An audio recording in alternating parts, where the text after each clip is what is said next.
Okay, guys, welcome, and again, congratulations for your nomination to umpire at Cricket South Africa Age Group Weeks. It is an honor. You are not here by mistake. You have been carefully selected from a pool of 110 WPCUA members. So the 15 of you, one of you is not here today, are representing Western Province Cricket Umpires Association, representing your families, representing yourself. Go out there, make yourselves proud, make the association proud, and more than anything, enjoy it. I've been umpiring for 17 years now, and my fondest umpiring memories are mainly from tournaments that I did years back. And they are matches and tournaments that I'll never forget, and I've made lifelong friends from those tournaments. So don't just go there thinking it's a job and you want to end first. Yes, you want to do the best you can, but you also just want to enjoy the week and grow as an umpire and also as a person. Famous words by Simon Tafel: to be a good umpire, you need to be a good person. Okay, so don't try and be fake. Don't go there and talk badly about other umpires, talk badly about Western Province Cricket Umpires Association because you're not getting the appointments that you think you should be getting. Go there, enjoy yourself, and remember that you are representing your association. So what we're going to do out here this evening is we're going to go through a few topics that you might or might not come across on the field, and we're trying to prepare you for such odd difficulties that might come your way, okay? We can't cover absolutely every scenario. There are videos on YouTube, and I'll send you guys those links tomorrow, where we've had sessions like this before for the previous 2 years. Jason, I think, has been to both of those. Ayanda, probably Zizi as well. But you'll see that we change it up, okay? We always go with the hot topic for that particular period. And also this morning I received a whole lot of captain's reports from Martin, and I focused on those that have got your names on them. Okay, so these points that we are covering are issues that have been identified in some of your umpiring. Okay, so please take it seriously, take it on board, don't take it personally. It's a learning experience for everyone, and we hope to learn from each other's mistakes. Ask as many questions as you want, but let's keep the questions related to the topic that is being presented. And then later, when we're inside, if there's anything that we haven't covered that you're unsure of, you can ask a question related to any other practical on-field or playing conditions issue that you might have. Okay, so I've given you guys the topics that we're going to deliver, and Abdoellah's going to start with LBWs. Not just how to judge an LBW, but also how to give your decision. Body language, very important. And also, if you are asked to explain the decision by the bowler or the fielding captain, if you've given not out, then it is a good idea to give a good answer. Okay, don't spoil a good decision by giving a poor answer. So Abdoellaah is going to take us through all of that and fire away with any questions related to LBW when he's done. Thank you. So in any given game, whether it's at club level, provincial level, even at international level, in terms of appeals, which appeals happens most on any given day? Caught behinds, stumps, runouts. It is LBW. Whether it's a test match, whether it's a provincial game. And I mean, I just concluded a 4-day game in Potchefstroom over the weekend. Of my decisions, I probably had about 25 of them. 23 was LBW appeals over the 4 days. So now you can see, because LB covers most of the appeals, it's vitally important that you have a good grasp of the LBW law and the LBW, giving a correct LBW decision. So when it comes to, let's kick off with the law. There are 6 points that you need to consider when there's an LBW appeal. What are those 6 points according to the law? Firstly, A ball that is not a no. shouldn't be a no ball. Secondly,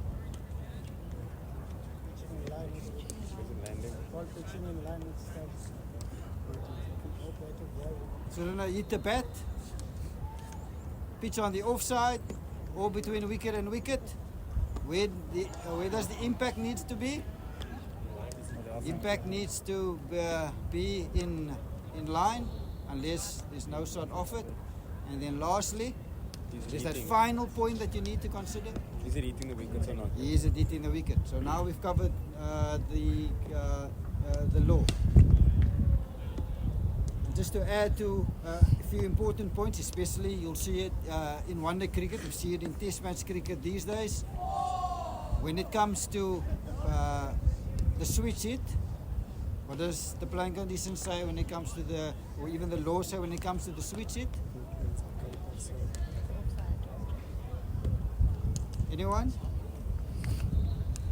Jamie? The leg side of the batsman is determined the moment the ball comes into play.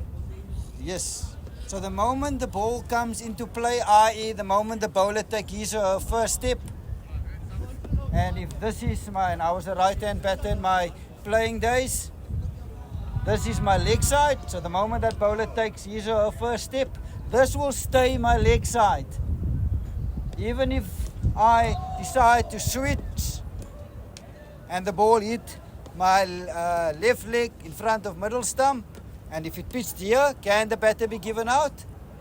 Batter cannot be given out. Why? It's pitching outside leg stump. It happens quick. And you see, batters quickly switch. Hit in front of middle. You need to make a quick call. You need to be focused. If it's switching, the leg side stays the leg side. Happens often especially in white ball cricket. It can happen in 4-day cricket as well. So now we've covered the law. And we now know LBW is most of your decision. So, vitally important when it comes to LBW is you need to sell your decision. You need to look confident in making your decision. And how do you portray that confidence? I love how you say watch it, but no one tells you where you Yeah, must it's go. From one side. We're watching. So you need to sell your decision. And where does that? What is the first thing that you can sell your decision by when it comes to LBW? What do you think is that first thing? Body language. Your body language.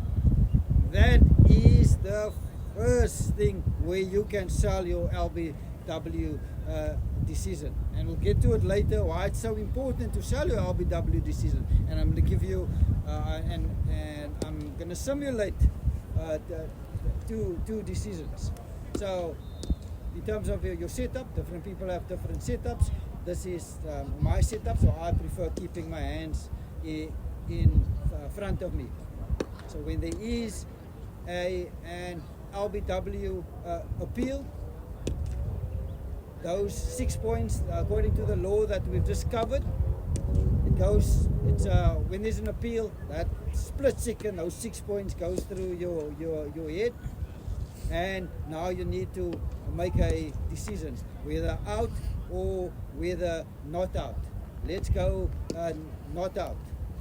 So if you've gone through your 6 points and you've taken other factors into account, there's the law factors that you need to take into account, but there's also other factors like height, traveling distance. Sometimes the keeper can guide you, keeper moving to the left. Those are all additional points that you do take into account. So let's say you've gone not out. So the law actually tells us if you do decide to go not out, what do you say? You actually need to verbalize it. Say not out. I do know there are some umpires, and I'm one of them, where I shake my head. But if you want to go with the law tells us you need to verbalize not out. So if you are going to go with not out, it needs to be a confident verbal not out. Cannot be not out. It needs to be confident not out. So that's the first thing. And so verbally, that's the first thing. Your not out needs to be confident. Your body language needs to portray confidence. So if you made your decision and you've said not out, stand still, portray a confident body language. Not out. I was guilty of this in the beginning. There's an appeal. I say not out, and I would put my head down. How does that look? You say not out like this. How does it? Just the perception.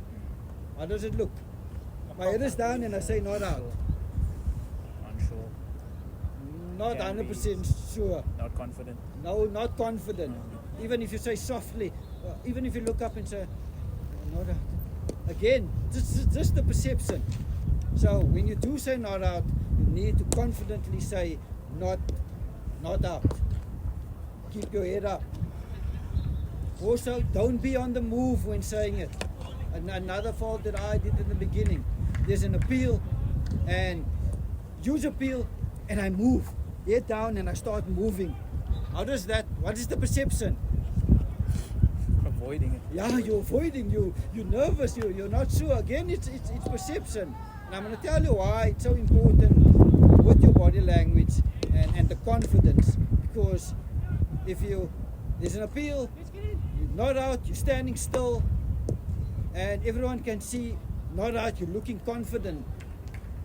By showing that confident body language verbally and with your body language, you can sell your decision. Players will see, okay, umpire is confident. It helps selling your decision. That's a not out. Even out.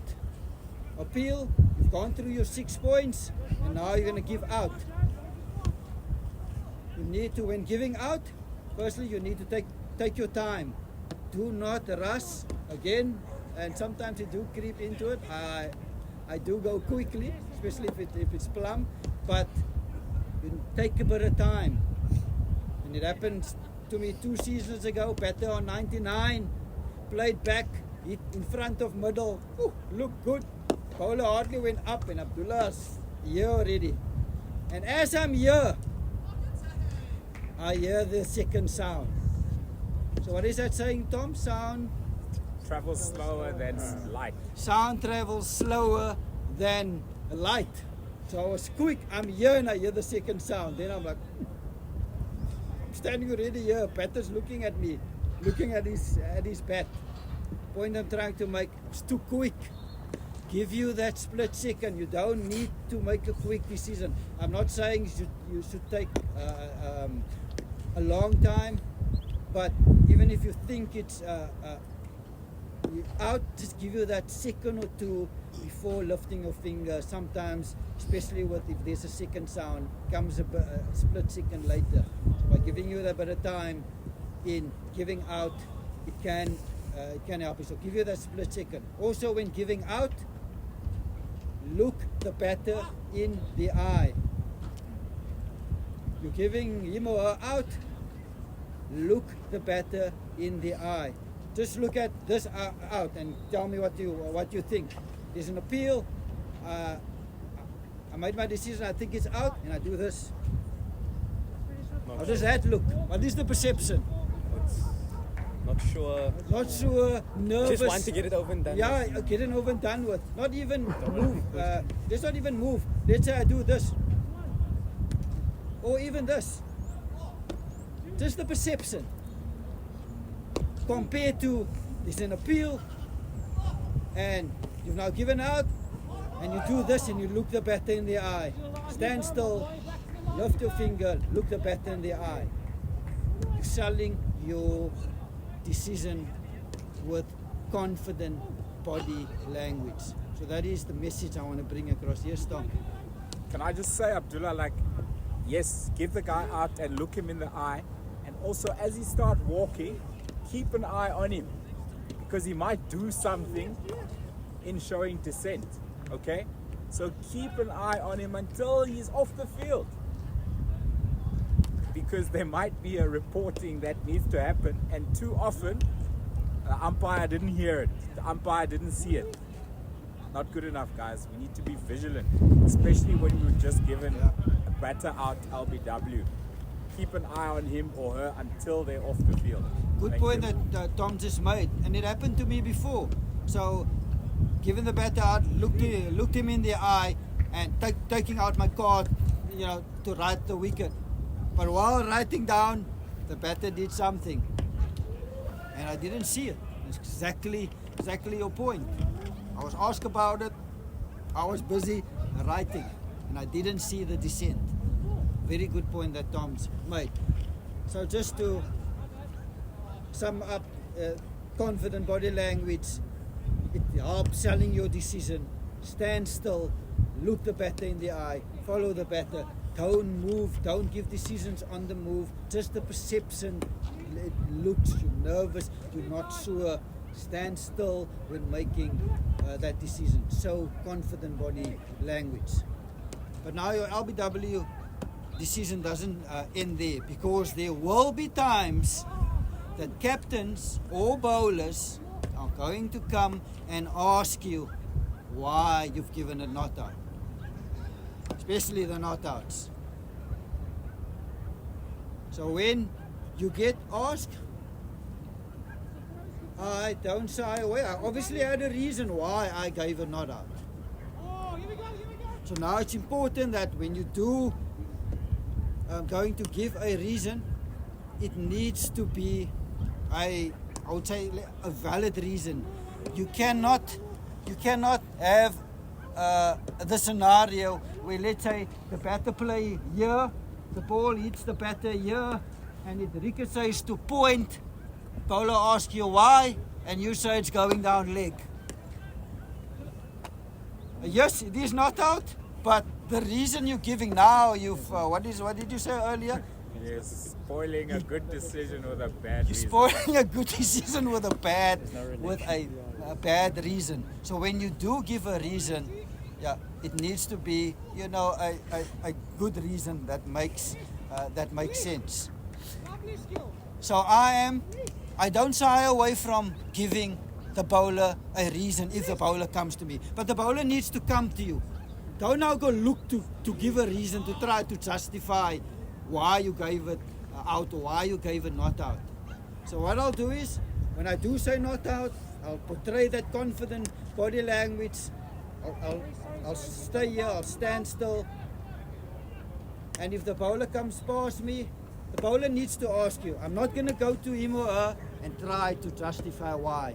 The bowler asks you to give a reason. That's my opinion. There's nothing in the law that says you have to give the bowler a reason. But for me, you do have a reason, give the bowler a reason. One of the reasons is that you build rapport with bowlers, with players. They will test you, they will see whether why you've given it, especially if they don't know you. They will ask you just to see. Many times they'll know it's let's say it's not out, but they'll just want to hear why, and that's how you build a rapport, confidence with the players. So I always say, give the bowler. If the bowler comes to you and asks you, give the bowler a reason. And when you do give a reason, keep it short and sweet. What I mean by short and sweet is, in this scenario, impact outside off, pitch outside leg, too high, outside the line. Don't tell the bowler comes to you, when you delivered the ball, it pitched outside off, then it hit, then the trajectory of the ball took it to hit the outside of the pad, and then from the outside of the pad, it ricocheted down to square leg, and I think it is a missing leg stump. Short and sweet, going down, missing leg, too high, outside the line. If you're going to start giving an essay, you're opening yourself up for now the bowler's going to start conversing with you. So when you do give a reason, keep it sweet and short. Again, nothing in the law that says you have to give a reason, but you obviously had a reason why you've given a not out. Tell the bowler and keep it short and sweet. And there will be times when the bowler's not happy. Bowlers think everything is out, and batters think everything is not out. But that's why we are there as umpires. So we need to make the call. So there will be times that the bowler will differ with you. And if the bowler differ again, don't get into missing leg. Bowler, no, but umpire. Missing leg, thank you. Bowler wants you to. Don't get it. You've given your reason. That's it. He or she needs to bowl the next ball. Any questions? Abdoellaah, just a comment on that. Especially for the guys who have just started now as well. You do get some players, bowlers as well, when they do appeal for an LBW and it's a clear inside edge, for instance, it's an inside edge, they'll actually come to you and say, but it's going down, eh? They'll try and see if you actually give the wrong answer. They'll on purpose say, okay, it was outside off, wasn't it? Ask you whether it was outside off. Meanwhile, it's actually inside edge and everybody knows it was inside edge. If you then go and say, yes, it was outside off, you're making a fool of yourself at the end of the day.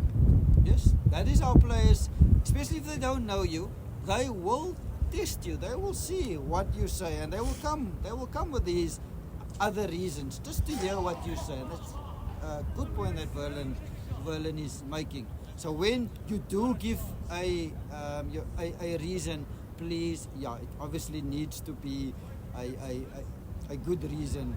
Like in my example, you lose credibility if you go as an umpire and people will always start to question you. If you do give a reason that when saying it's going down, when the impact was outside off and the ball in up at point. Any other questions on body language, LBW, bowl, giving answers to bowlers? Abdoellaah, should the guys show what they think, if it's outside off or if it's too high or if there's bat? Do you think that's a good idea, or rather wait for the question? Rather wait for the question. Don't show bat or outside off.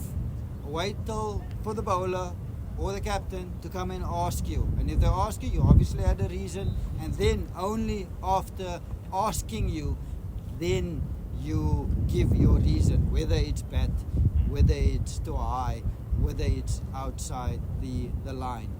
Do not go look to justify your not out decision. Look to explain to the bowler. Yes, there is, and I had it in the beginning where when there is bat, I immediately would go, show bat, show it to everyone. But no, if there's an appeal and there's bat, don't show anything. Wait for them to ask you. If no one asks you anything, you don't say anything. They need to go bowl the next delivery. If they do ask, you can then say bat, too high, whatever the case may be. And it would also keep you in good stead for those of you that's going to get to international level, SA20, where DRS is in place and where sides have 15 seconds to challenge your decision. Part of the playing condition is you do not show them. They need to challenge your decision. They don't need to know why you've given out or not out. It's part of the process when there's DRS involved. So I'm hoping that it's been, many of you is going to get to that level, and you'll then start it with that right from your club playing days, umpiring days. If there are no further questions, if you do have a question later on, feel free to come and ask Tom and I. No further questions, Tom? So over to you. Thanks, Abdoellaah. I'm going to go through a little bit of player management because behavior has become an issue at most levels of cricket nowadays, I think some of the issues arise from players, big international players on TV getting away with poor behavior. And kids see that and they think they can also get away with it. And it all stems from umpires not stepping in at the right time. Okay?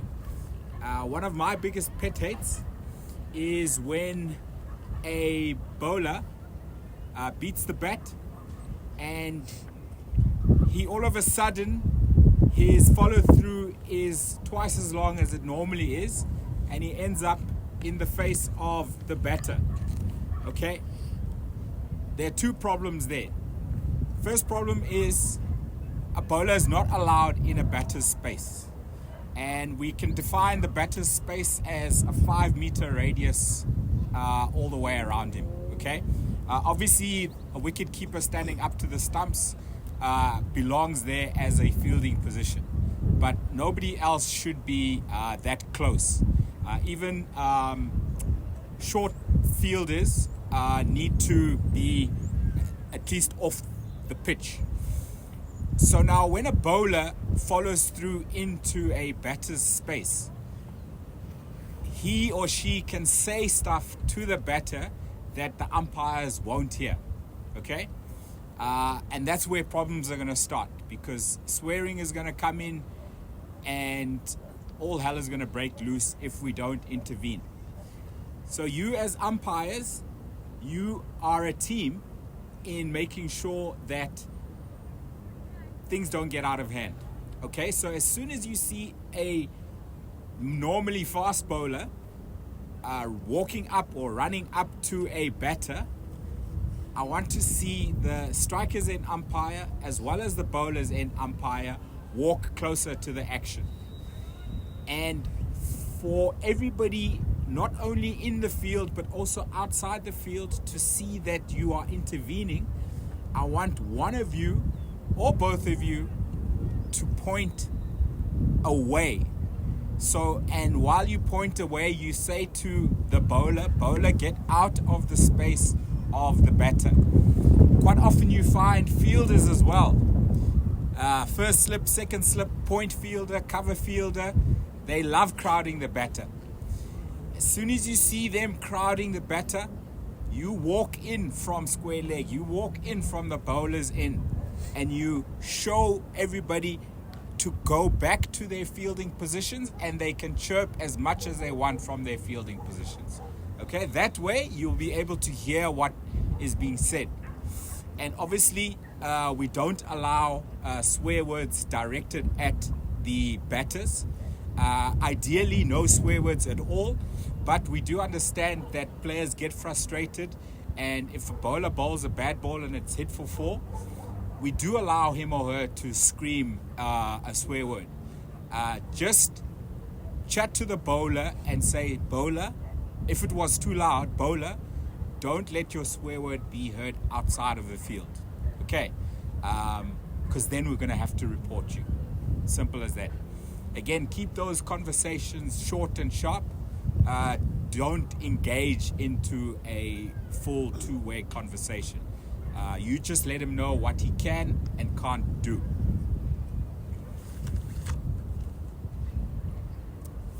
What we've also noticed recently is players, fielders or bowlers throwing the ball apparently at the stumps, but it ends up in the vicinity of the batter. Okay, it's an intimidatory tactic that a lot of teams like to use, especially when a batter is new at the crease and it's a big name batter that they're trying to get rid of early. So you need to be very vigilant and again, work as a team.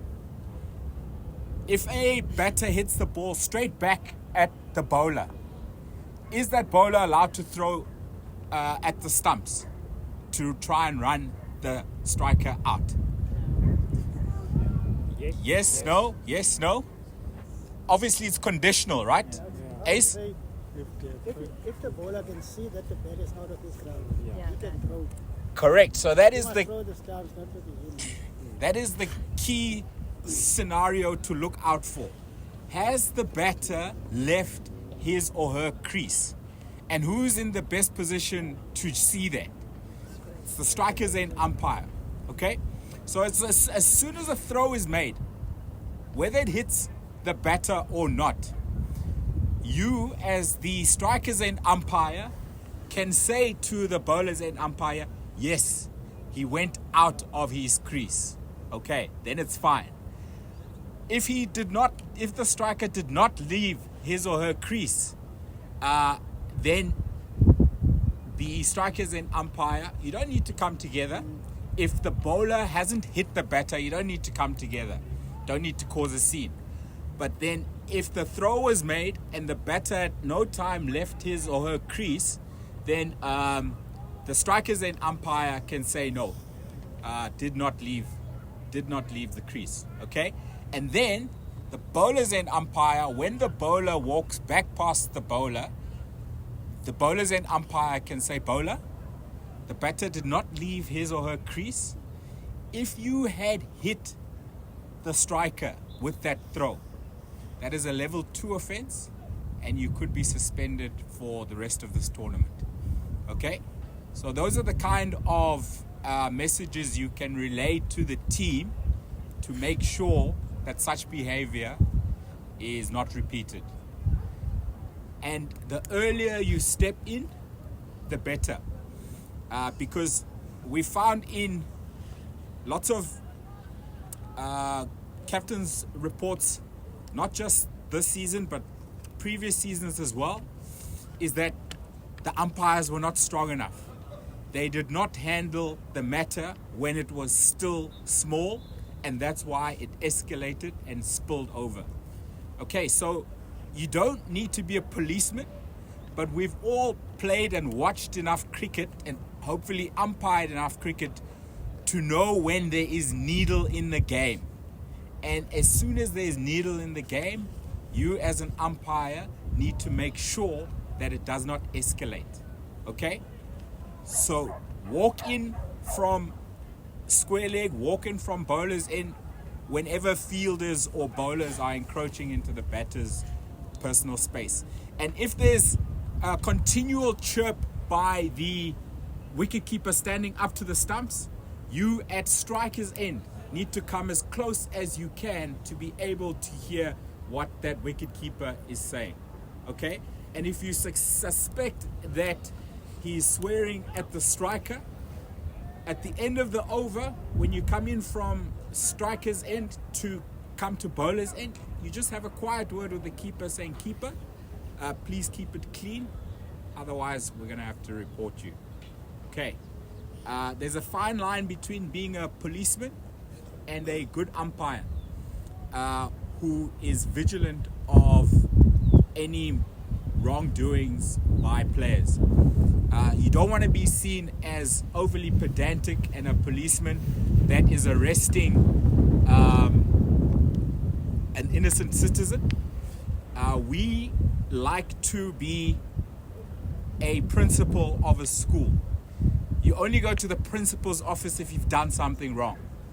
But a policeman can pull you over when you've done nothing wrong. Okay? So try always the principal approach rather than the policeman approach.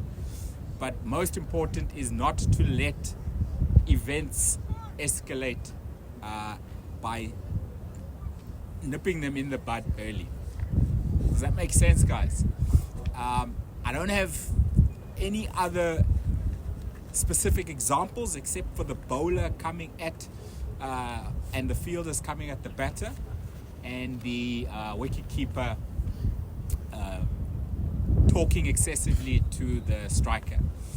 If you do come across any other challenging man management scenarios over the next couple of weeks before your tournament, please give myself and Abdoellaah a shout and we'll be able to help you how to handle such situations. Okay. Are there any questions on player management before we move on to the next topic? Okay, the next topic, Abdoellaah has dealt with it at the previous round table. It's how to report a suspect action. he's not going to take you through the reporting process. He's going to take you through what to do on the field if there is talk about a bowler's action being suspicious.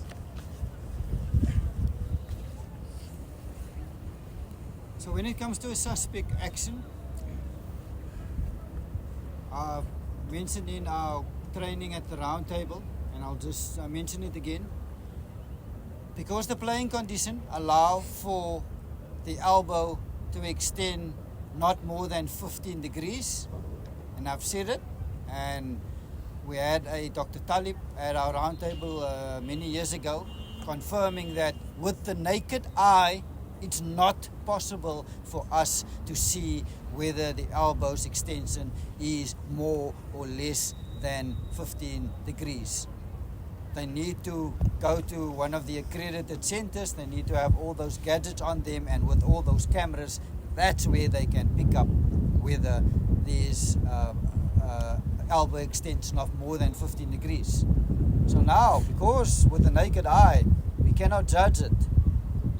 And for that reason, because we cannot judge it with the naked eye, we cannot be calling that on the field. Unless it's a blatant chuck. And we've all played the game. See, we know what a blatant throw is. I'm not talking about blatant throw, but I'm talking about a delivery where there's the elbow extension is more than 15 degrees. So now, you'll often find, especially in age group tournaments, where bowlers will have an action where it looks suspect.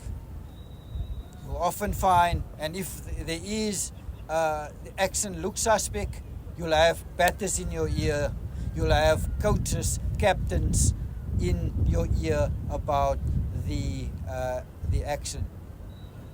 So how to deal if you do see a bowler with a suspect action.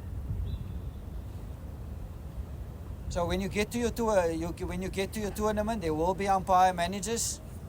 Please discuss how you're going to handle this with your how you're going to handle suspect actions at your tournament. Discuss that in your team meeting before the tournament starts. Discuss it with your umpire manager. They will then guide you on how everyone will then apply if the bowler looks like having a suspect action. But what I want to focus on is, and you're going to get this where you're on the field, one of the youngsters come in, delivers a ball, and the action looks a bit suspect. What do? Batters will then be in your ear.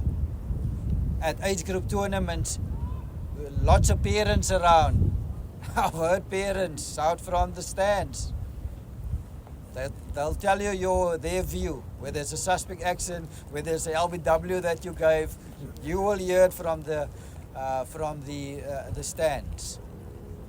So how do you deal with it on the field of play?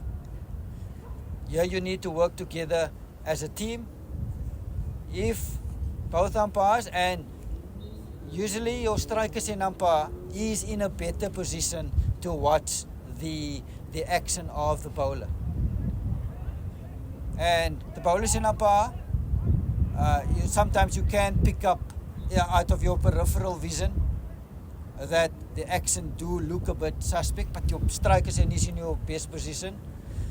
If strikers and do think that the action looks suspect, you can make a note of it, discuss it, and speak to your umpire manager after the game. Again, you need to discuss the process that the umpires are going to follow at your tournament. So follow the guidance of your umpire manager, how you're going to deal with if a bowler has got a suspect action.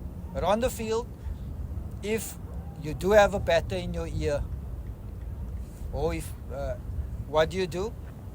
All you tell the batter, don't get into a conversation. Tell the batter, the umpires we will judge whether the action is suspect or not. And if we feel it's suspect, we will then do the necessary reporting. You keep it short and sweet. Don't get into a conversation with the batter. You just tell the batter, we will discuss it, and if we think it is suspect, we will do the necessary reporting. So whether it's a batter, parents out from outside the field, don't get involved. You just stick to your process. Whatever gets decided in your pre-tournament meeting, this is the procedure that we're going to follow, and you stick to that procedure. Again, they're going to be in your ear the whole time. You need to be assertive and firm. Just tell them, batters, let the umpire, let we do our job. We will, if we think it's a suspect action, we will then do the necessary reporting. Abdoellaah, I think a good idea is on the reporting form that we've sent you, and I'll send it again for those who might not have it. It asks for footage of deliveries which looked most suspect. So as the strikers end umpire, if you notice a delivery that looks suspect, note it down on the back of your bowling card to say ball 30.5 looked like it was a googly. We want to clip that and view it later this evening, because I'm sure all of your tournaments are going to have pitch vision, and you're going to have the ability to view deliveries after the match on television. So take a note of those deliveries that look suspect, because you can't expect the tournament umpire manager to watch the entire 10-over spell of that bowler to find one suspect delivery. Okay, so help the process by noting down the deliveries that look suspect. And it's not the job of the bowler's end umpire, it's the job of the striker's end umpire to look out for the suspect actions. If I'm the bowler's end umpire and I feel that this particular bowler is suspect, and I haven't mentioned it to you yet because maybe it's the first over that bowler is bowling, I will just signal to you, and that will be your cue to have a look at the action of this bowler. Okay, if he's a left-handed bowler, then obviously you're going to do this. Does that make sense, guys? With bowlers in umpire and like noting it down, could you not give more information to your striker's end partner about that was the off spin or that was the seam? Yeah, good idea. It's just, when are you going to have that conversation? Or maybe afterwards. Maybe afterwards, yeah. Because also as the bowlers in umpire, you do notice when a delivery is different from the others in terms of the action. So you can, in your memory, remember that the Dusra did look a bit suspect. The normal stock off-spin delivery looked fine, but the Dusra looked suspect. So it was probably that one that you, as the strikers and umpire, recorded. The more information you can put to that report, the better. Thanks, Abdoellaah.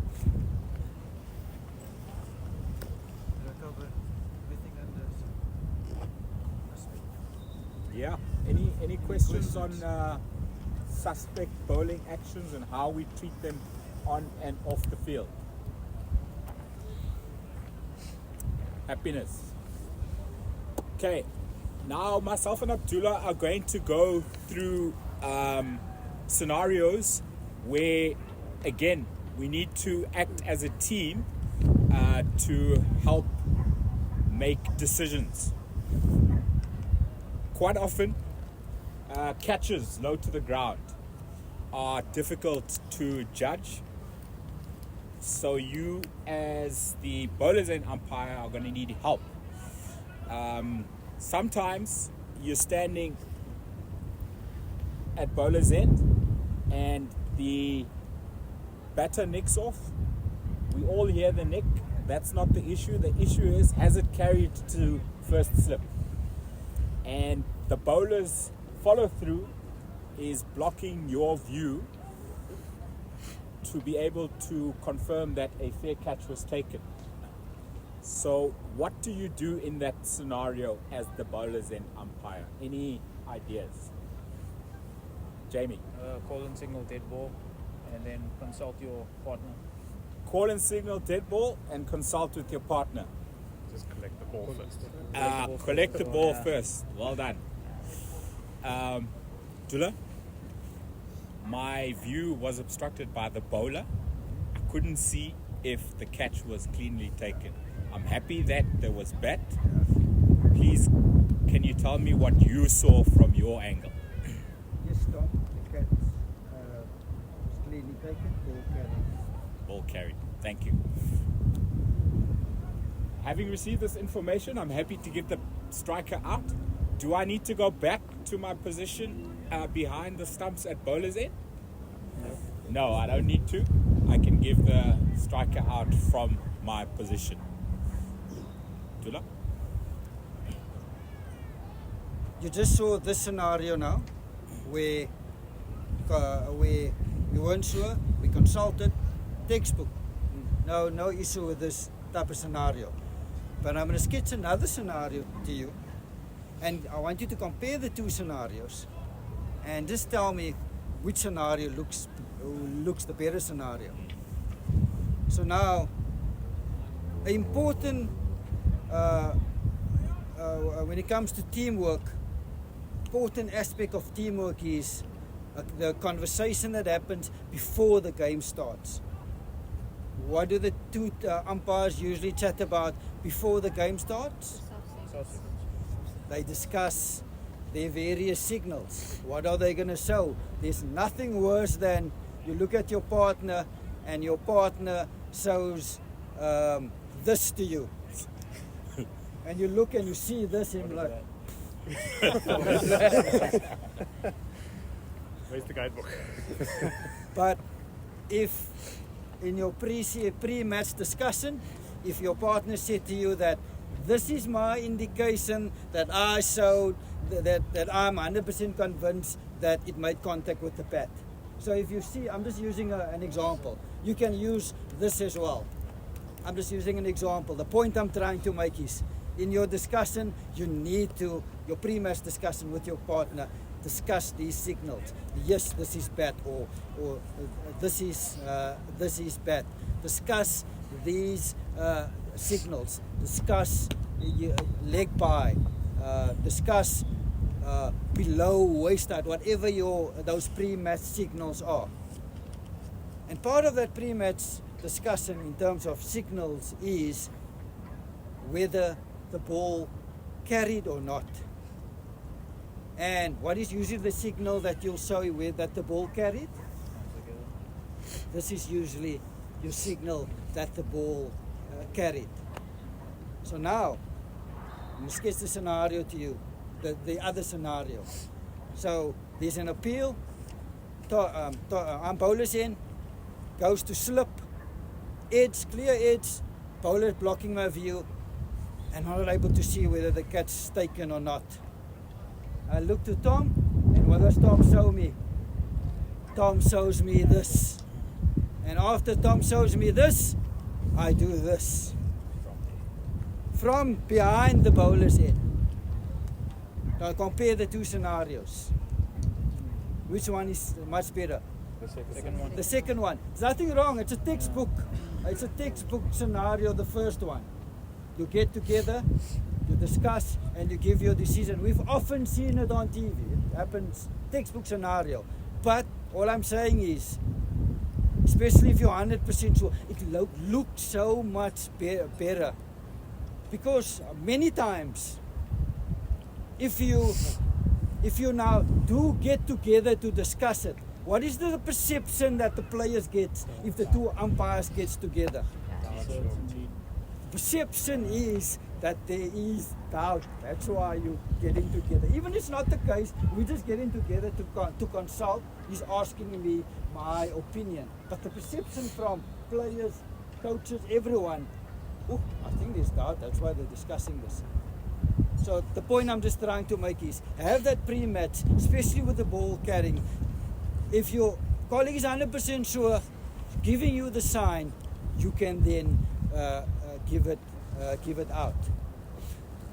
I would say, if you're going to come together and have a chat, I think then your colleague is maybe not too sure. There's maybe a bit of doubt, and if there is doubt, you then go not out. So that's just why I think the second scenario is a much better scenario to handle. It looks so much better.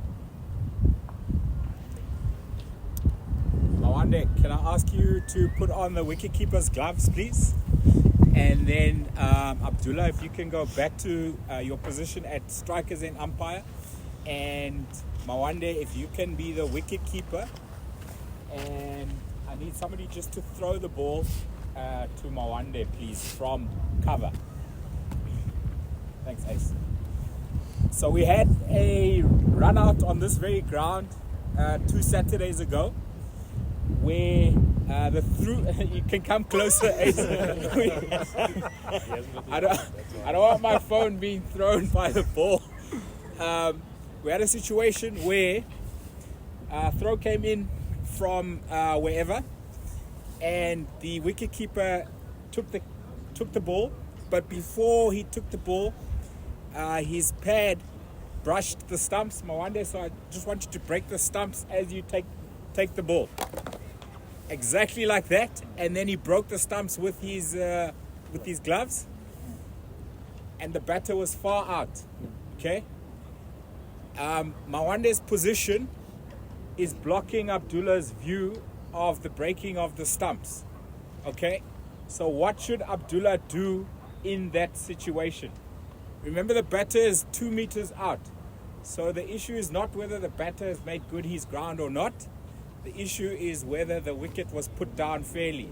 But Abdoellaah, because of the wicketkeeper's position, he could not see the legal breaking of the wicket. So what should Abdoellaah do in that situation? Alex? Call and signal dead ball, go for consultation, come to you and say, batsman was out of his ground, but I was obstructed by the keeper. From your angle, Tom, can you see if the ball was, the bails were broken with the ball? And then you could obviously give your angle, no, leg hit the stumps before the bails were taken off. Perfect. So what's important here, guys, is that yes, the action was all at Abdoellah's end, but me as the bowler's end umpire, I can help him. As soon as I see the throw coming into Abdoellah's end, I don't need to focus here anymore, okay?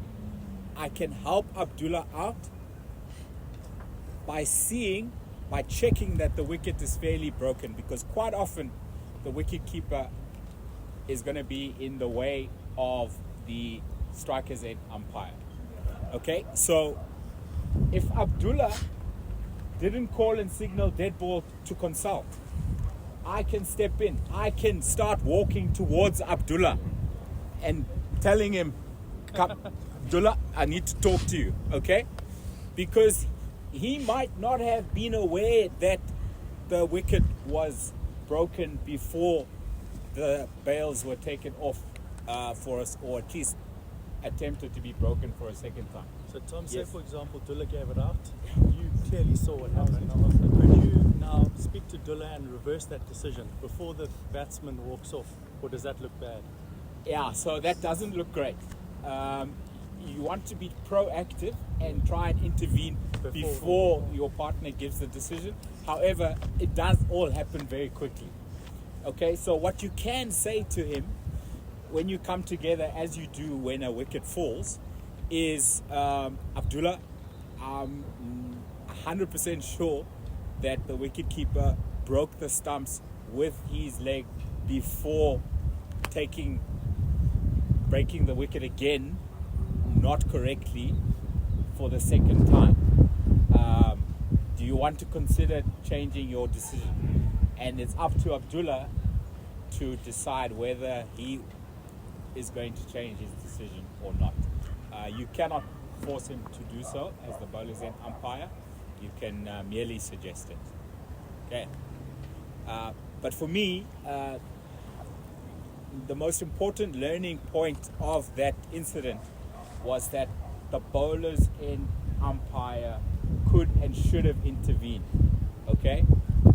Yes, it was given very quickly, but again, at least he could have given the striker's end umpire the option to change his decision, because he was 100% sure that the wicket was put down unfairly.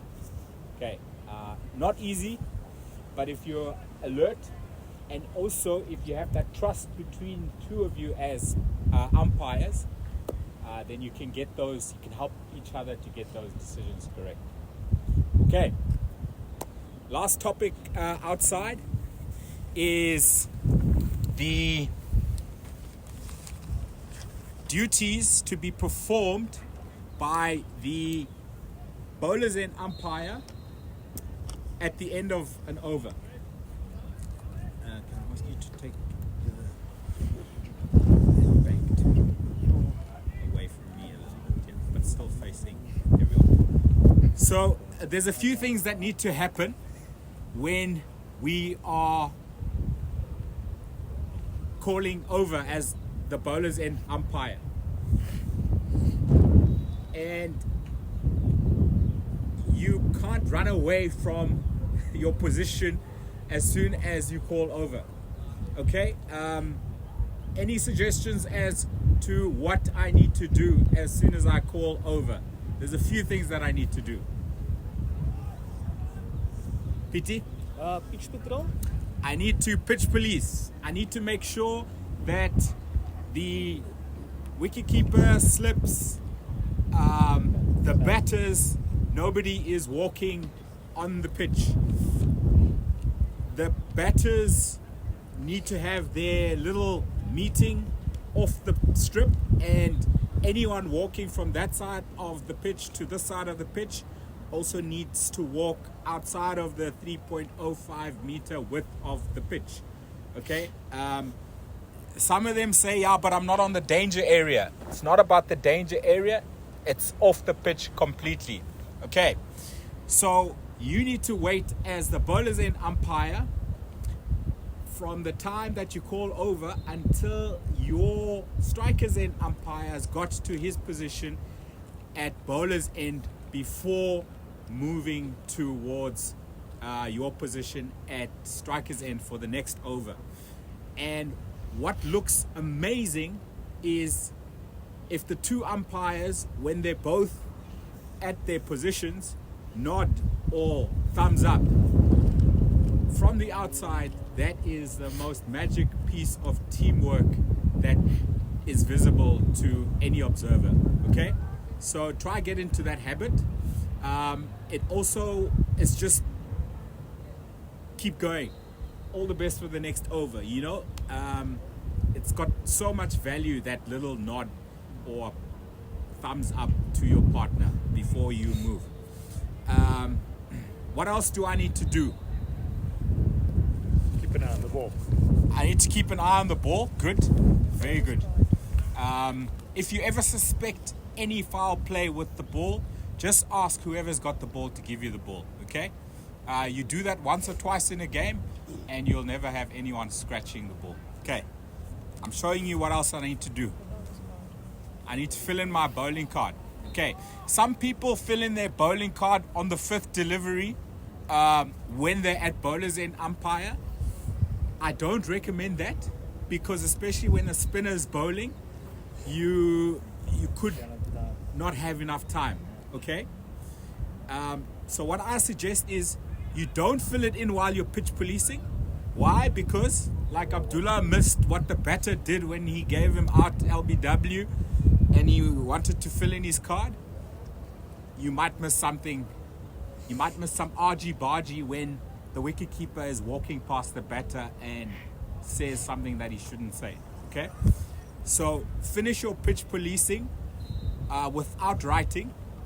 Get the nod from your partner, and then walk 10 steps towards square leg, and then you can fill in your card. After those 10 steps, then you walk backwards. Turn around and walk backwards. Why am I walking backwards? What am I doing while I walk backwards? Watching the field. I'm checking the field for any fielding restriction infringements for the start of the next over. Okay? That first 10 steps, the field is still changing. Okay? So there's no point in checking the field that early. When you are walking back, that is when the field should be settling into their position, and you'll be able to easily show your partner if there are enough players inside the ring or outside the ring. At CSA level and at international level, we are not allowed to tell the teams that there are too many fielders outside of the ring. Ask your tournament umpire's manager how he or she wants you to help or not help the fielding side. Okay? Some want you to help, some don't want you to help. Either way, you've got to have a signal to your partner at bowler's end to show him or her that there is a fielding restriction infringement. And usually what we do is we just do this. Okay? Too many fielders outside of the ring. That is the signal, so that your bowler's end umpire is aware. What we advise at club cricket for you to do is, as bowler's end umpire, to put your arm out and make as if you're counting the fielders. Do that for 5 seconds and then put your arm down. If they bowl, they didn't catch the hint. If they change the field, then they've caught the hint. But don't verbalize your assistance to the fielding side, because if you miss it in the second innings, they're going to blame you for being biased because you helped out the side in the first innings. Okay. Yes, Grant. So Tom, the strikers and umpire can also call no ball if the bowlers in umpire didn't call no ball once they bowled the delivery, correct? Correct. It's actually normally the strikers in umpires call because he is in a better position to see all the fielders in the ring. So that's what I do. I count, and then if my bowler at end umpire misses it, then I'm calling it from my end for them. You have to. Okay, great. 100%. And quite importantly, where should you stand at square leg? Should you stand on the circle? Should you stand a few meters inside? What's the preferred or the... Depends where the fielder is. Depends where the fielder is, Alex. You learned something this previous weekend. If there's a fielder at square leg inside the ring, you cannot have him or her standing behind you. Okay, so you either stand next to them or you stand behind them. Some umpires, managers, as a rule, want you to stand on the circle all the time, whether there's a fielder there or not. Just ask in your pre-tournament discussion where they want, if it's okay for you to stand inside the circle or if they want you on the circle at all times. I'll be managing USA, and we don't want you on the circle because I spoke earlier about managing conflict in the middle. The closer you are, the better and easier it is for you to manage any conflict inside the ring. Okay? So if there's a fielder at square leg in the circle, you stand next to that fielder. If he's standing in front of you, he could get in your way of viewing a run out. Okay? So stand next to that fielder at square leg. If there's no fielder at square leg inside the ring, then you can stand as close as 10 meters inside the ring. Okay, that'll help you hear the nicks better and also judge your runouts better. Abdoellaah, anything else in terms of your duties in between overs? Any questions from anyone? Cool, I think we're cold enough. Just a quick comment before everybody heads in. It's also a good place just to confirm the times and the overs with your partner. Let's say after the first 5 overs. Correct. It's 22 minutes or 2 minutes down. Yes. If you verbalize that, Yes. the keeper and everybody else close by will also know it as well. Excellent point, 100%. Thank you. He always does.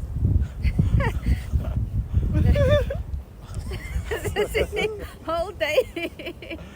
Okay, guys, I think that was a very good session outdoors. Let's pack up and go inside.